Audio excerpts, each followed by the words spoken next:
And then we provide them advisory service to help them invest with a gender lens. So we've been doing that since 2016. Currently, we have 4 impact investing partners, and they span the spectrum of venture capitalists from San Francisco, from a Dutch entity providing a credible convertible loans and equity, as well as a mezzanine investment provider as well.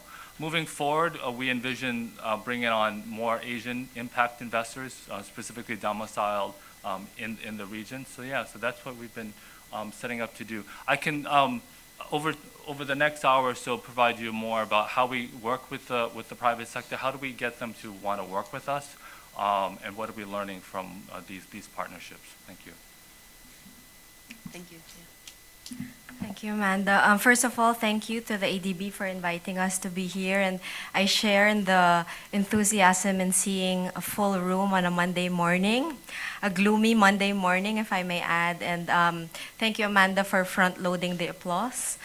Hopefully, the panel will be applause-worthy in terms of the discussions and insights that we can share with the audience today.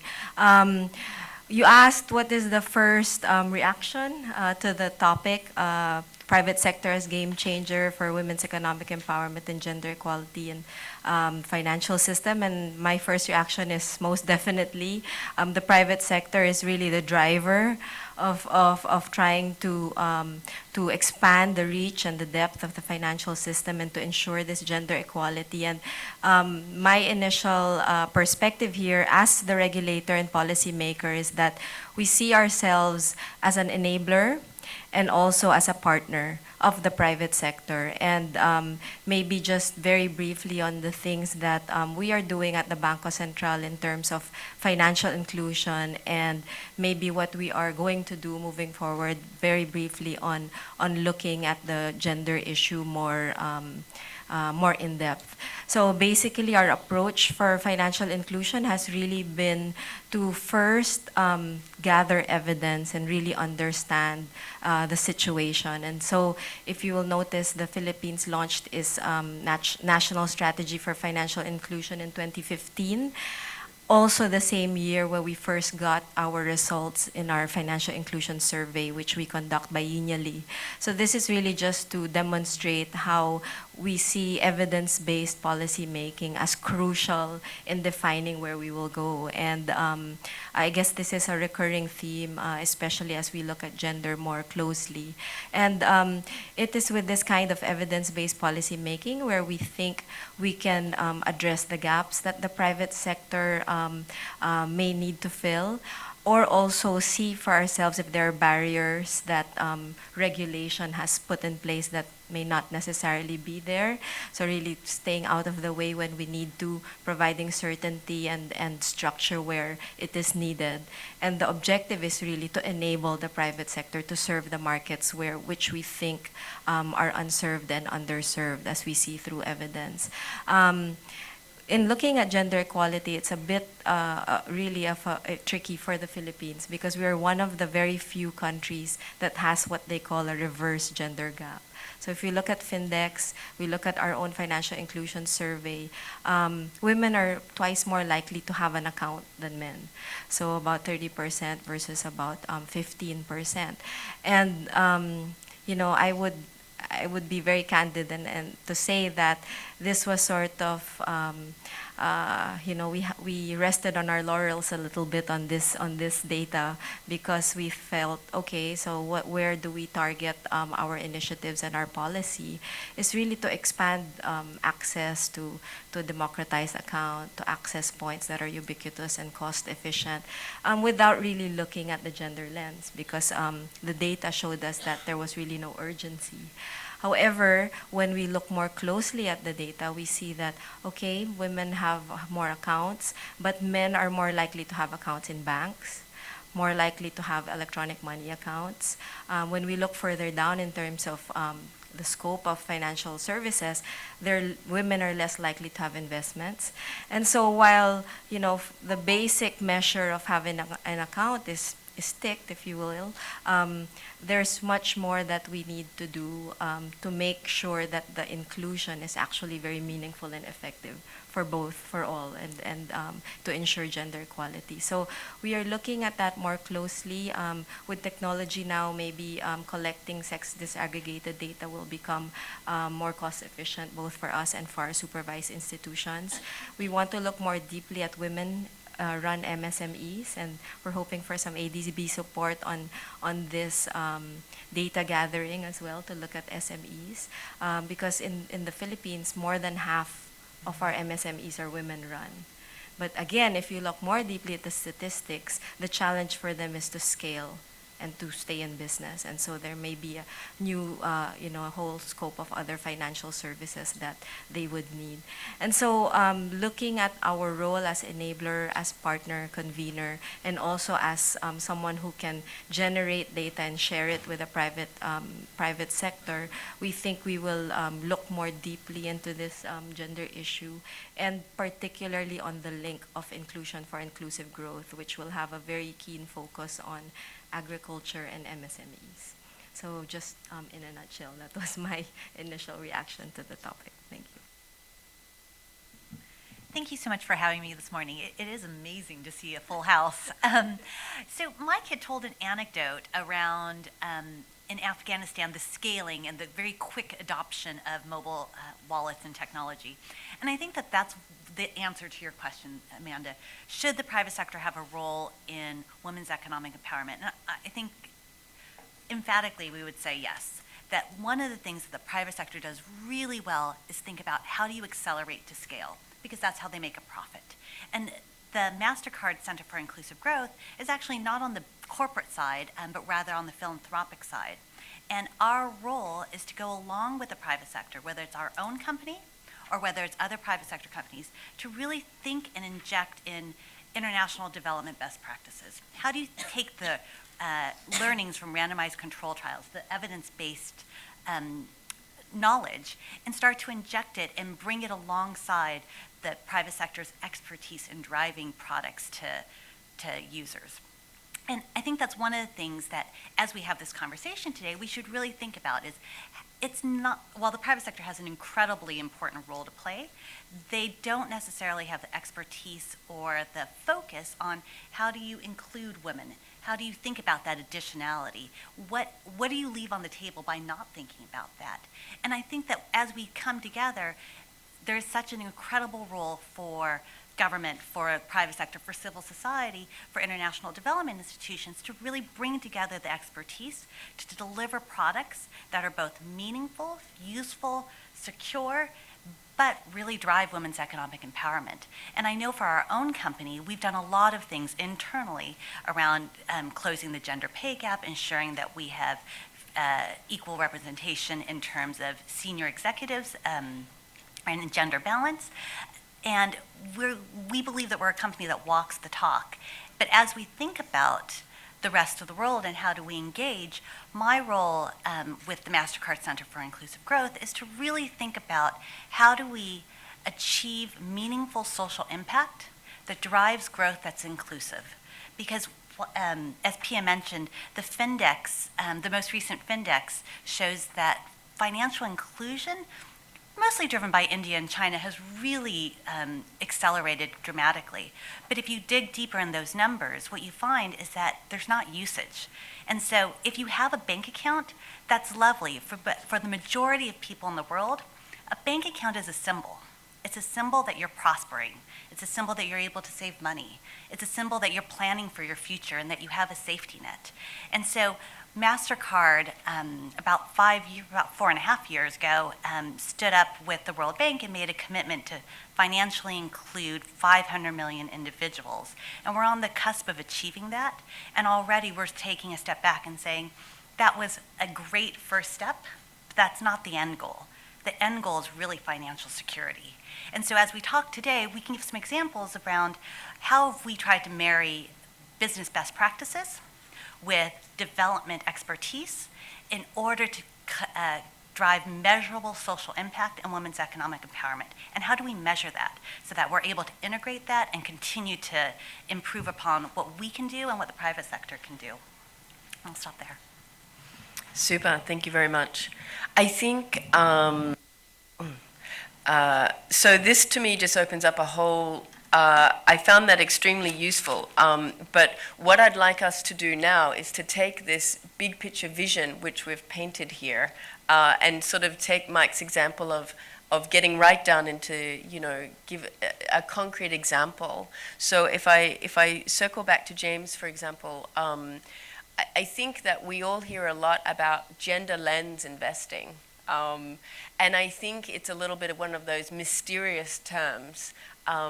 It would be great if you could give us a very concrete example of what is gender lens investing, and how do I know if I'm doing it? Maybe I'm doing it accidentally. I think of gender lens investing as aligned with impact investing.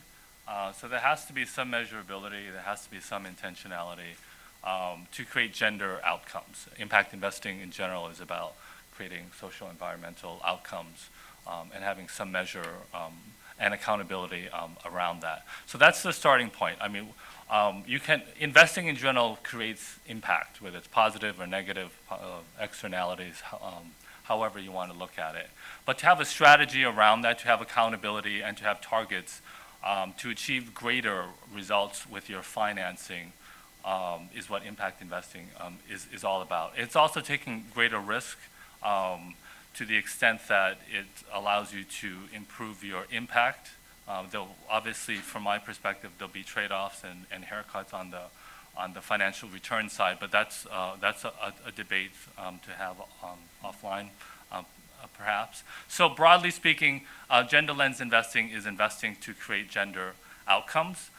Within the field, they break it down into three categories of gender outcomes. One is you're investing in female entrepreneurs. Secondly, you're investing to create or to promote workplace gender equality. Or third, you're investing to improve the lives of women and girls with the products and services that you offer to the market. So that's the what of gender lens investing. Now, if you talk to people and experts in the field of gender lens investing, they see that the what is important, obviously gender outcome, but the process is also super important. So how you go about carrying your investments is just as important as the kinds of outcomes that you're looking at.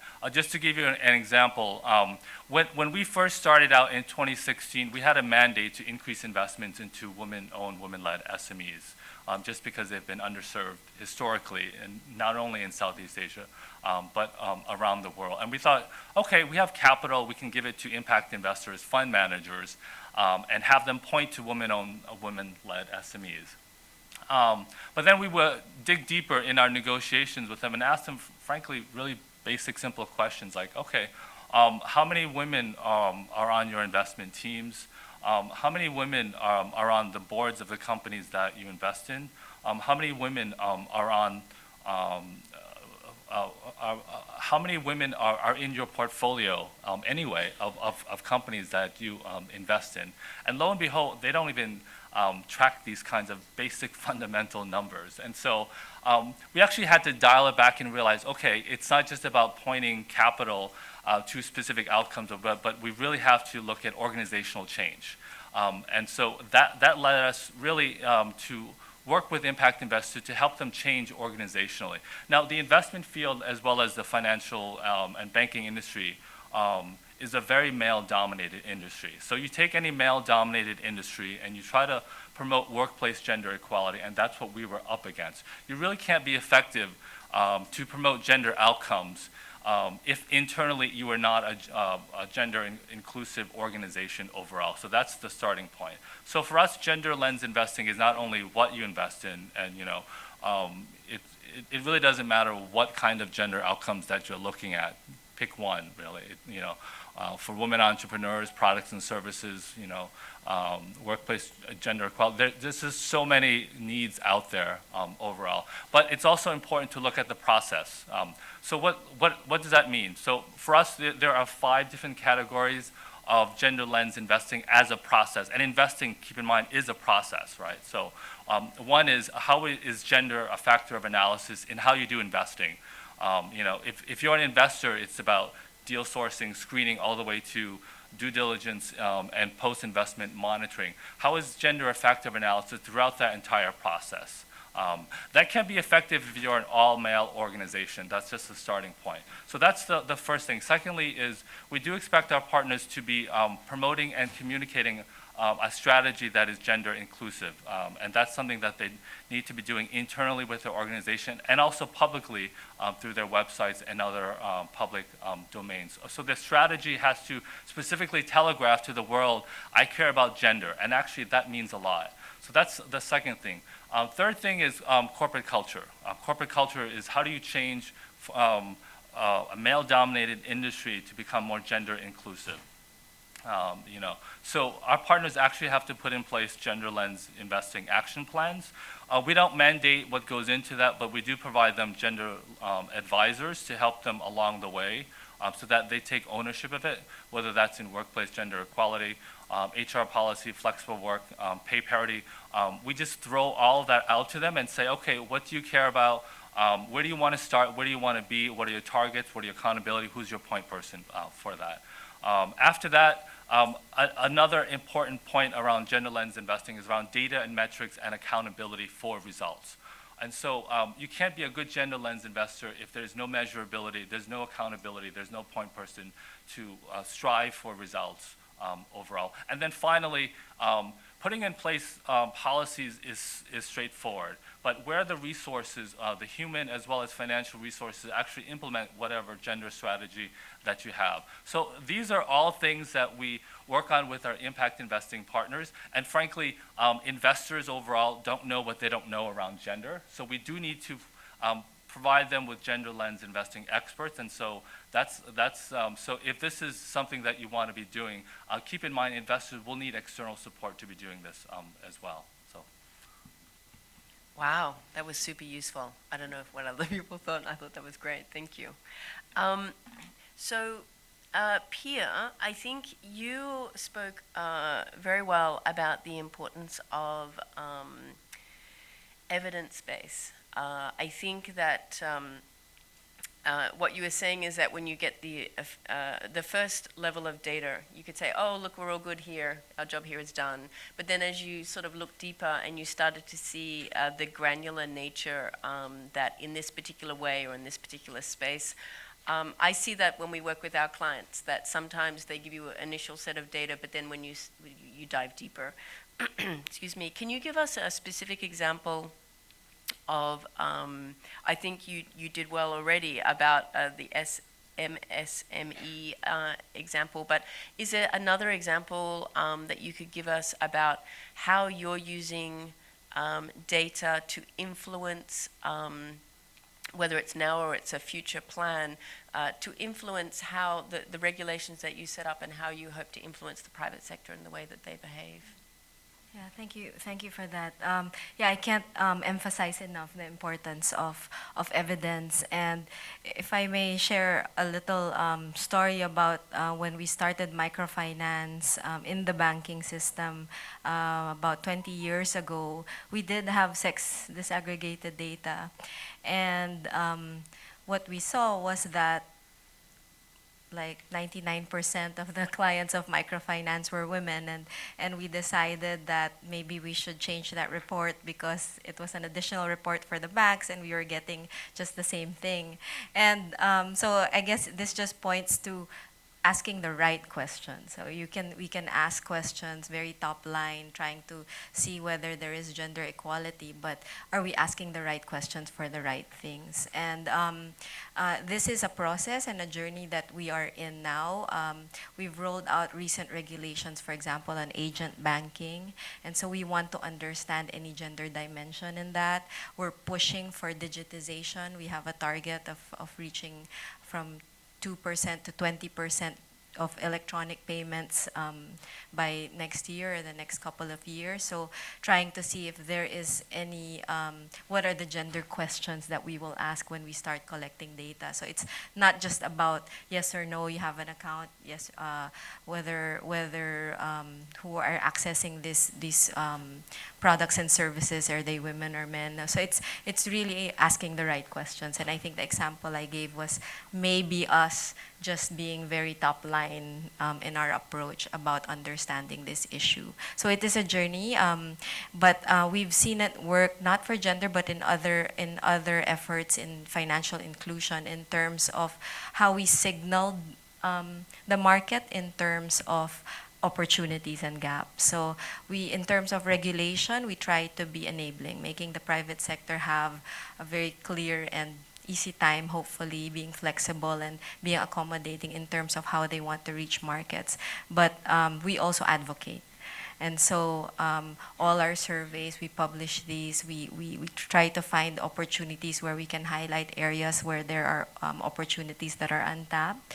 And we're also acting as a convener. So we used, for example, the national strategy to put it out there to the private sector that this is the whole of government strategy on financial inclusion.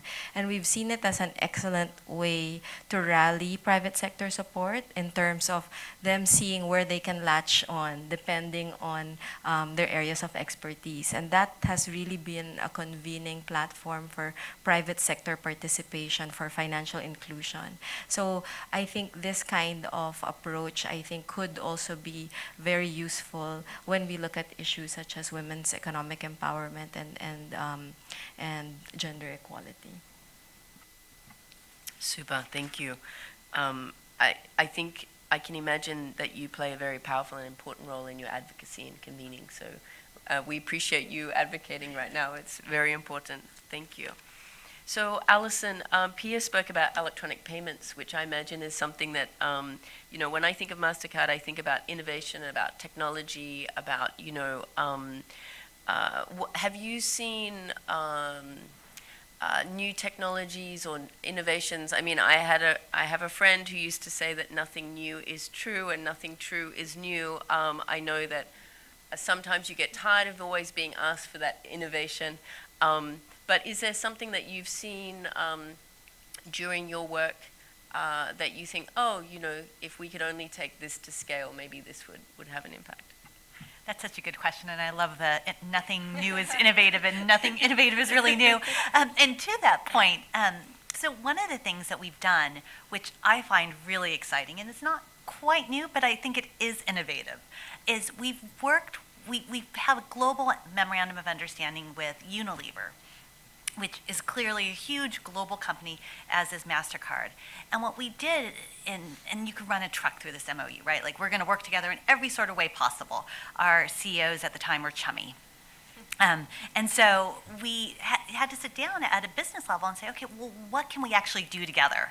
And so we started to talk about different pain points.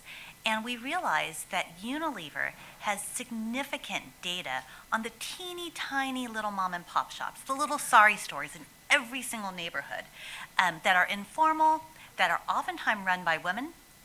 And they had weekly sales data of how much are they selling and how much are these store owners buying. So, right, the tiny micro and small businesses. And they also knew that some of their distributors were providing supplier credit, some of them were not. And it really was haphazard in terms of which supplier did it. Did they have cash flow? Did they not have cash flow?